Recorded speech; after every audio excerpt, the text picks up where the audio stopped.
Intro,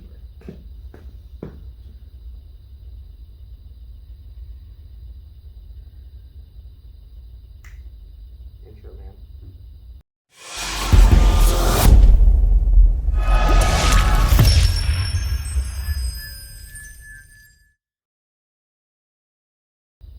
Welcome back, everyone, to our Pressure Washing 101 series. I'm Elijah.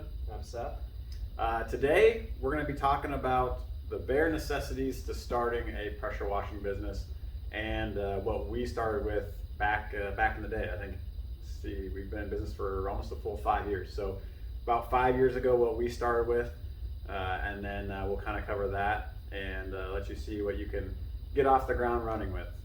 So first things first, we've got a 4 gallon a minute pressure washer, and this is obviously a cold unit, and it's on wheels, so you can wheel it around customers' yards. This one is actually the original one that we started with, and it still does work for us out in the field. We use it primarily for cleaning wood surfaces like decks and fences, that sort of thing. So 4 gallon a minute, I would recommend that's the lowest gallon a minute that you start with. Anything lower than that, like if you went with a 2 or 3, you could potentially get by with, but you're really only saving a couple $100 at that point, and the jobs are going to take you way longer. So you can make up your money way quicker with the 4 gallon a minute machine. Obviously, the machine's going to come with a pressure washing wand, and it will come with some tips. I would not recommend using the tips that it comes with.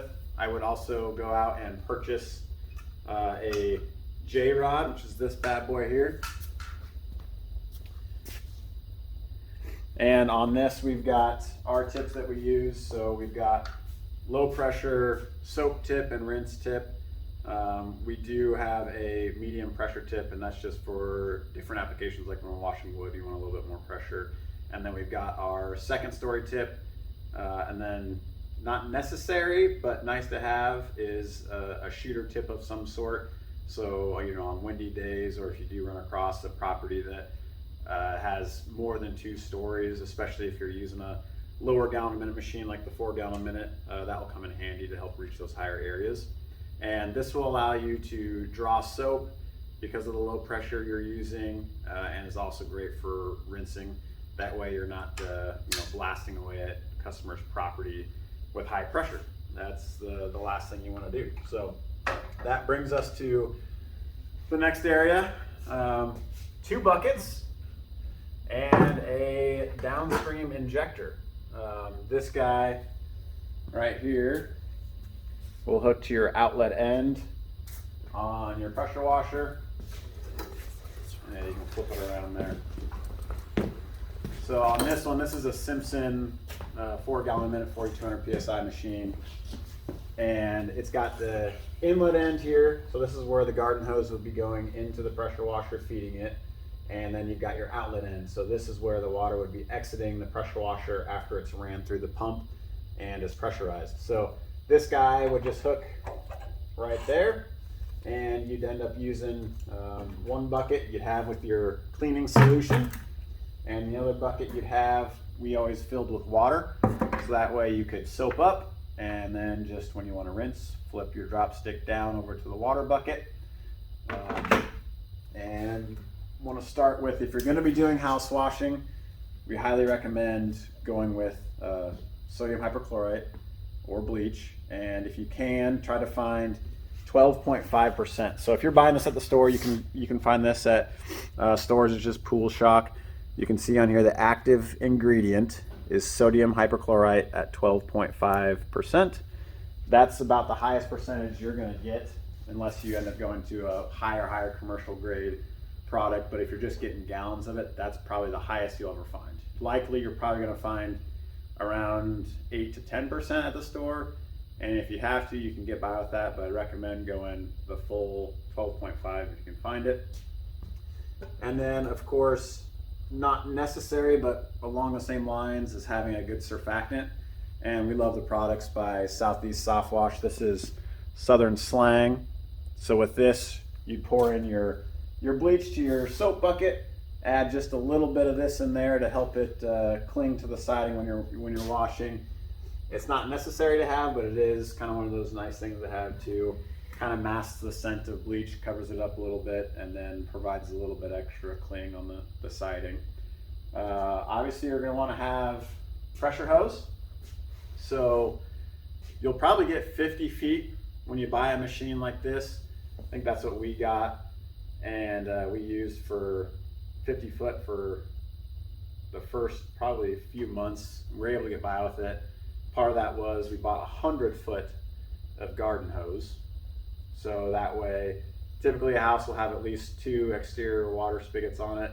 You can hook up on one corner. You can get 100 plus 50, 100 foot away, 150 foot away from that as you're working around. And if you have to, you can hook up to the opposite side and you can get 150 foot working that way. And you can usually cover the whole house with that. You'll have to move the machine a few times, which can be kind of annoying, but again, this is your basic starter set.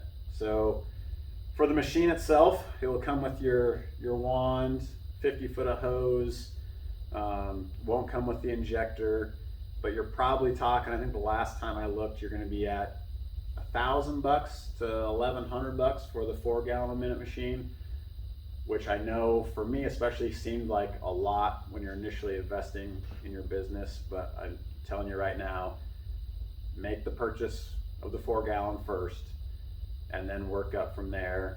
Don't make the mistake of buying a 2.5 gallon a minute for, say $500. You spend $500 or $600 on that, because you're going to be regretting it, and then you're going to end up going and purchasing a 4 gallon a minute machine, and you're basically out that $500 to $600 that you spent there, minus maybe a little resale value if you have it.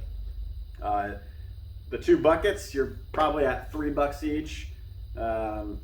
Your soap you can get pretty cheap, and then your bleach, that price is going to vary throughout locations, but if you can buy in bulk, you'll get it cheaper.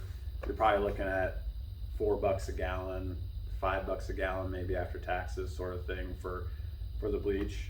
The pressure hose will come with it. The garden hose, depending on how nice of hose you get, we always recommend the Flexzilla. That works really well for us, but you can get cheaper hose out there that will work.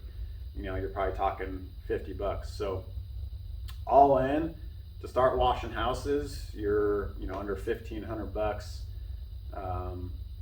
You can make that back in a weekend washing. So it seems kind of like a steep investment if you're not used to spending money on a business on the outset, but you can make it back real quick. The other thing you can do is you could actually go rent machines before you decide that you want to purchase. I actually kind of recommend that if you've never washed anything or spent time working with a pressure washing company. I would go rent a machine. Line up 3 or 4 of your relatives or friends' homes, line up a machine for a weekend and spend the weekend cleaning. Make sure it's something that you actually want to do before you jump in and spend the money on the equipment and decide that you don't want to get involved with that. Then that way you can, if you do charge them $50, $100 a house just because they're your neighbors and trying to get you some experience, you can already have some money set aside for purchasing your own equipment. And then of course, if you do decide to jump in, you could still go down the route of renting a machine if you'd like, until you get enough to actually purchase the machine yourself, so you don't have to throw the cost on a credit card if you don't have the cash flow or anything at that time. A lot of guys jump in and they want to go, the big trailer units. They want to have the nice truck with the wrap and everything just to start out.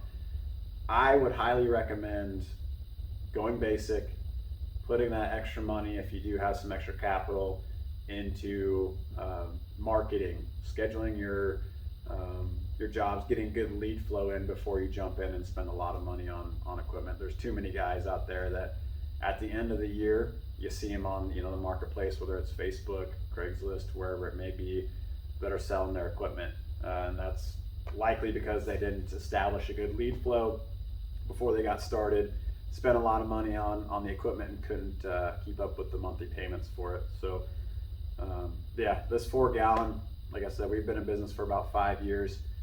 Still a great machine. We did switch out the pump on it. That's a $300, $400 switch out, so nothing too major, but we use it all the time for decks, fences, and actually it sets preferred over the 8-gallon minute that we have if we're doing a deck or fence. You would way much rather have the 4-gal on the trailer than using the 8-gal, just because of the volume of water isn't necessarily needed in that scenario. But this worked great for us. We're located in Nebraska, so we get a lot of windy days. Even on the windy days, the 4-gallon a minute was able to reach up to 2-3 stories with the different tips that we have purchased there.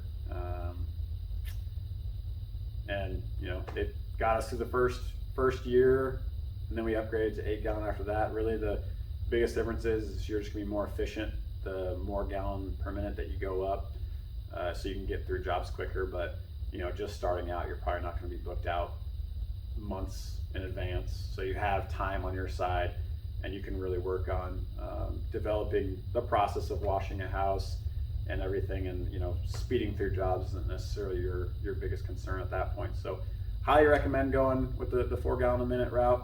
If you have any questions over the different tips that we have, the injector, the surfactant from Southeast Soft Wash, or the Pool Shock, which is that 12.5 sodium hypochlorite, feel free to let us know. Drop them in the comments below. We'll get those answered for you. But again, highly just recommend start at the 4-gallon minute. Don't go any lower, don't go any higher, and then work your way up from there. We were able to upgrade our equipment really quickly after starting just with the 4-gallon a minute. So start there and work your way up. All right, we'll catch you guys in the next video. See ya. Boom. I'm just awkwardly standing here. Yeah, holding the hose.